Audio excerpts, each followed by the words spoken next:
नमस्कार. संघर्ष वृत्तवाहिनीमध्ये आपलं स्वागत.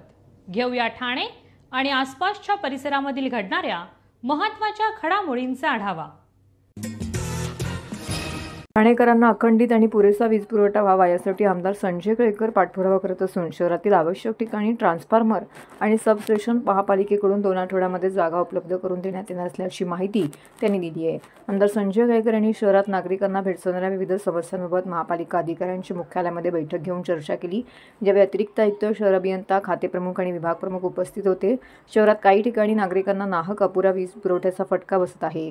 ट्रान्सफॉर्मर आणि सबस्टेशनाबाबी ही समस्या भेडसावत असल्याने केळकर यांनी जिल्हा नियोजन समितीच्या माध्यमातून या कामासाठी आवश्यक निधी उपलब्ध करून घेतला.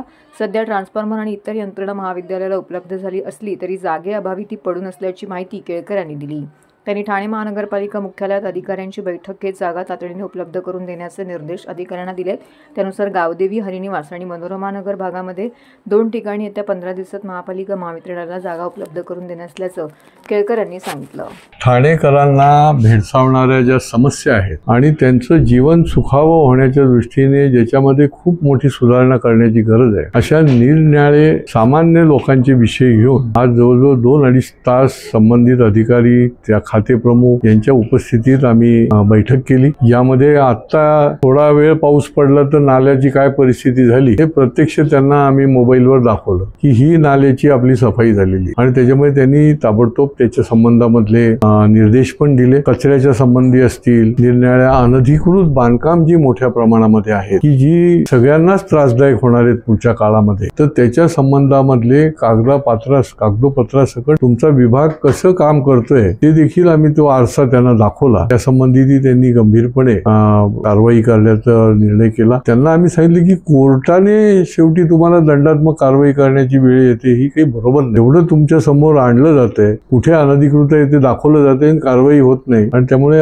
त्या क्षणी त्यांनी अधिकाऱ्यांना देखील ते निर्देश दिले. काही जे ठाणेकरांसाठी म्हणून विकसित करण्याचे जे काही उपाययोजना आहेत, जे भूखंड आहेत, तर त्याच्या बाबतीमध्ये देखील आम्ही चर्चा झाली. डेव्हलपमेंट प्लॅन जो आहे, या डेव्हलपमेंट प्लॅनच्या संबंधामध्ये मी तीव्र आक्षेप घेतलेला आहे की हा बिल्डर धार्जिणा असता कामा नये. हा डेव्हलपमेंट प्लॅनला तुम्ही निरनिराळ्या पुढच्या 25 वर्षाचा विचार करून त्याच्यासाठी काही मोकळ्या जागा ठेवायला पाहिजे. आणि मी उदाहरणही दिलं की आता इलेक्ट्रिकल व्हेकल्सचा आपण आग्रह करतोय, तर त्याच्याकरता लागणार नाही. तर डेव्हलपमेंट प्लॅन मध्ये तुम्ही करणार नाही. लोकसंख्या वाढते तर गार्डन, निरनिराळी मैदानं याच्याकरता डेव्हलपमेंट प्लॅन मध्ये ठेवणार नाही का? तर त्याच्याकरता आता स्वतंत्र चर्चा केली जाणार आहे आणि त्याच्यामध्ये जे ठाणेकरांना अपेक्षित आहे ते देखील आम्ही सांगणार आहोत. त्यामुळे अनेक विषयांच्या संबंधामध्ये अगदी फेरीवाला धोरणापर्यंत जे निर्णय अगदी फुटपाथवरनं चालताना सुद्धा लोकांना त्रास होतो, फेरीवाले ज्या पद्धतीने एवढ्या मोठ्या प्रमाणामध्ये वाढलेले आहेत त्याच्या संबंधी, काही बांगलादेशी फेरीवाले जे आहेत त्याच्या संबंधातली कारवाई, असे सगळे विषय जे आहेत ते वेळोवेळी अधिकाऱ्यांना आणि त्या विभागातल्या लोकांना सांगून सुद्धा होत नाही, तर ते देखील केले. आणि सर्वात अत्यंत महत्वाचा म्हणजे जर अखंडित वीज पुरवठा हवा असेल तर महापालिकेने MSCB जागा द्यायला पाहिजे. ट्रान्सफॉर्मरसाठी, सबस्टेशनसाठी वर्षानुवर्ष हे पत्रव्यवहार करत आहे तरी देखील महापालिका त्याच्याकडे दुर्लक्षित करते. जर त्या ठिकाणी वस्त्या वाढतायत, इमारती वाढतायत, त्या ठिकाणी जागा द्यायला पाहिजे, तर त्या काही ट्रान्सफॉर्मर आणि सबस्टेशन बसवण्याकरता लागणाऱ्या जागा त्या क्षणी त्यांनी आता मंजूर केल्या आणि त्याच्यामुळे मला वाटतं हा फार मोठा दिलासा मिळणार आहे. ठाणे महानगरपालिकेचे मालमत्ता कर म्हणजेच प्रॉपर्टी टॅक्स भरण्याचे आवाहन. सन 2022-23 या आर्थिक वर्षाचे मालमत्ता कराचे म्हणजेच प्रॉपर्टी टॅक्सचे बिल ठाणेकर करदात्यांना महापालिकेमार्फत आर्थिक वर्षाच्या सुरुवातीस म्हणजेच माहे एप्रिल 2022 मध्ये देण्यात आलेले आहे. तथापि अद्यापही काही करदात्यांनी मालमत्ता कर महापालिकेकडे जमा केलेला नाही. सध्या आर्थिक वर्षाचा अंतिम टप्पा सुरू झाला आहे. मालमत्ता कर वसुलीसाठी महापालिकेतर्फे कडक कारवाई हाती घेण्यात आली आहे. या अंतर्गत जंगम मालमत्ता, टीव्ही, फ्रीज, वाहन व इतर जप्त करणे तसेच स्थावर मालमत्ता वॉरंट बजावून जप्त करण्यात येत असून मालमत्तेचा जाहीर विक्रीद्वारे लिलाव करून कराची रक्कम वसूल करण्यात येत आहे. मालमत्तेस पाणी पुरवठा करण्यात येणारे नळ संयोजन खंडित करण्यात येत आहेत. त्याचप्रमाणे थकीत मालमत्ता करावर 2% व्याज आकारले जात असल्याने भरावयाची रक्कम वाढत आहे. आपला मालमत्ता कर propertytax.thanecity.gov.in या लिंकद्वारे तसंच गुगल पे, फोन पे, पेटीएम याद्वारे ऑनलाईन पद्धतीने करण्याची सुविधा उपलब्ध करून दिली आहे.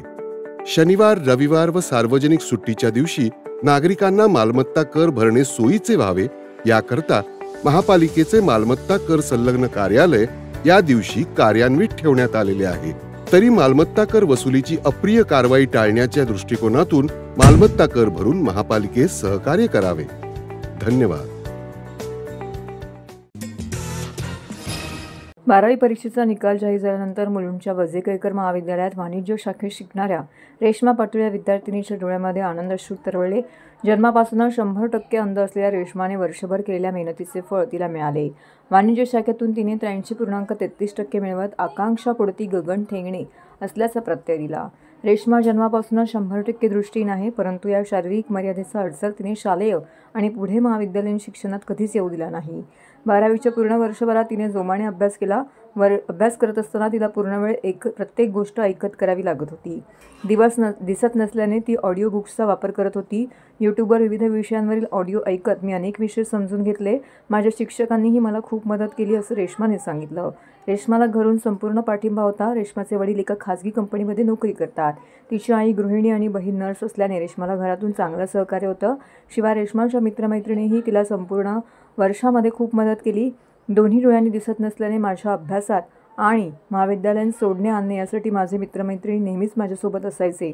त्यांच्या मदतीशिवाय मी हे यश मिळवू शकले नसते असंही यावेळी रेश्माने स्पष्ट केलं. आपण पाहता महाराष्ट्रामध्ये आज आपण जर आलेख पाहिला तर शैक्षणिक क्षेत्रामध्ये आज 12वीच्या परीक्षा ज्या उत्तीर्ण झालेल्या आहेत त्याच्यामध्ये मुलींनी बाजी मारलेली आहे.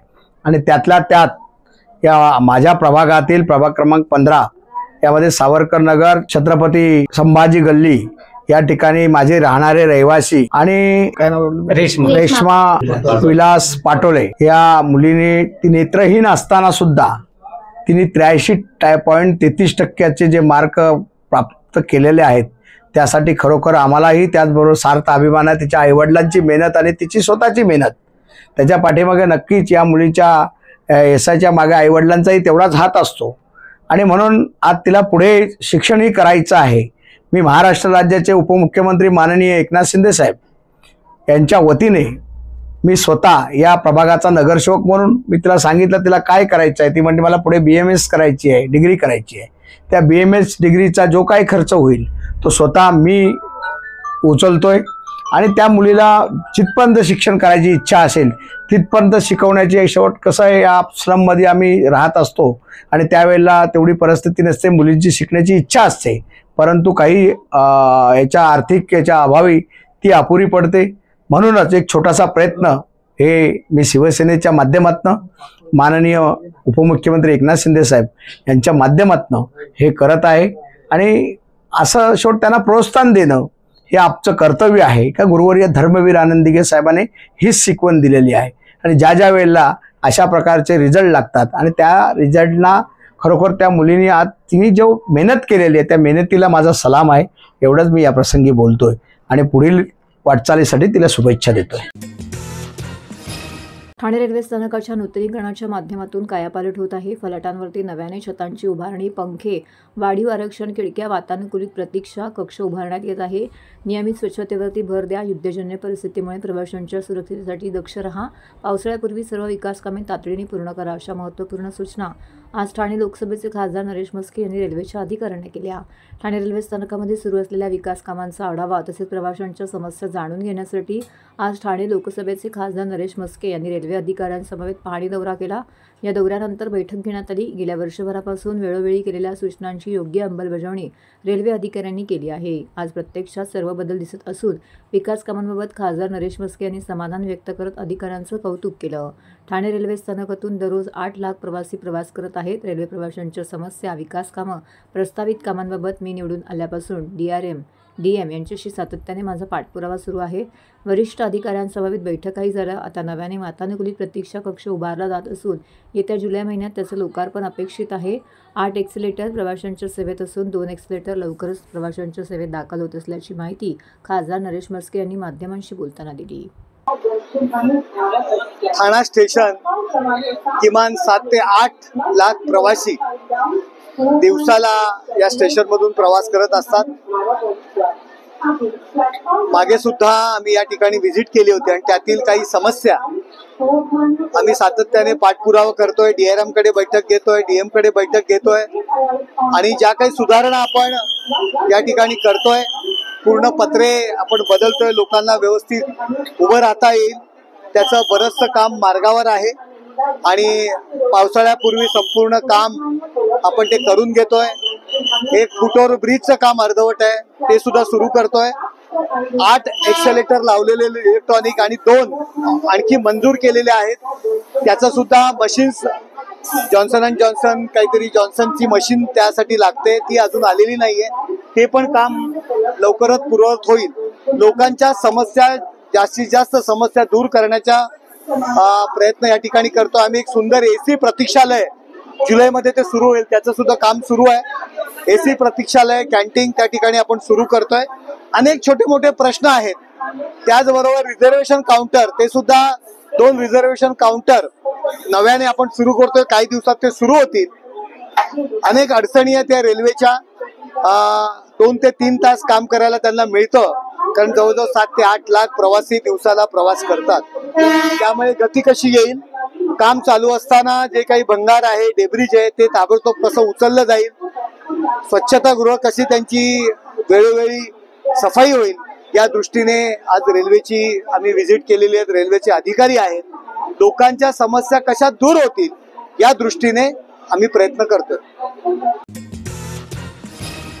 शैक्षणिक वर्ष 2025-26 करिता RT अंतर्गत 25% जागांवरती प्रवेश प्रक्रिया राबवली जात आहे। या प्रवेश प्रक्रियेतील तिसरी प्रतीक्षा यादीमध्ये 323 विद्यार्थ्यांची निवड करण्यात आली। या विद्यार्थ्यांना 7 मेपर्यंत प्रवेश घेण्यासाठी मुदत दिली होती, परंतु 7 मेपर्यंत त्यापैकी केवळ 125 विद्यार्थ्यांचे प्रवेश निश्चित झाले।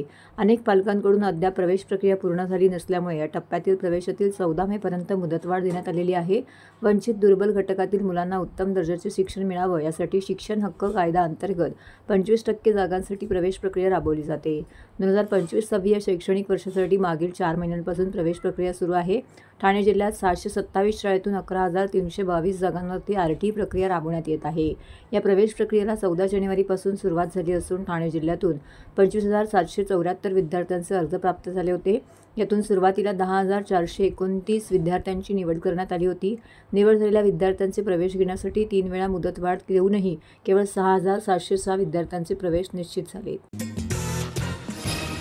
ठाण्याचे आमदार संजय केळकर हे नागरिकांच्या समस्या जाणून घेण्यासाठी तसेच त्या सोडवण्याकरिता सोमवार आणि शुक्रवार ठाण्याच्या भाजप कार्यालयामध्ये येतात। या उपक्रमाला नागरिकांचा उदंड असा प्रतिसाद मिळत आहे। विविध तक्रारी या उपक्रमामध्ये नागरिक आमदार संजय केळकर यांच्याकडे घेऊन येत असतात। या विविध तक्रारींची 48 निवेदनं आमदार केळकर यांच्याकडे प्राप्त झाली असून विकासकाने घराबाबत केलेली फसवणूक, कंत्राटी कामगार, CCTV विषय, बाधित होणारी दुकाने पुनर्वसन, पाणी विषय, विविध पोलीस स्टेशन अंतर्गतील विषय, अतिक्रमणे, अनधिकृत बांधकामे, बदली विषय, ठाणे महानगरपालिका कर्मचारी विषय, शालेय ॲडमिशन विषय, सफाई कामगार विषय अशा विविध विषयातील निवेदनं आमदार केळकर यांना देण्यात आलेली आहेत। खोपट या कार्यालयामध्ये यावेळी ठाणे परिवहन सदस्य विकास पाटील, माजी नगरसेवक भरत चव्हाण, दीपक जाधव, ओमकार चव्हाण उपस्थित होते। दर सोमवार आणि शुक्रवार भारतीय जनता पार्टीच्या खोपट येथील कार्यालयामध्ये जनसंवादाचा आम्ही काम करतो।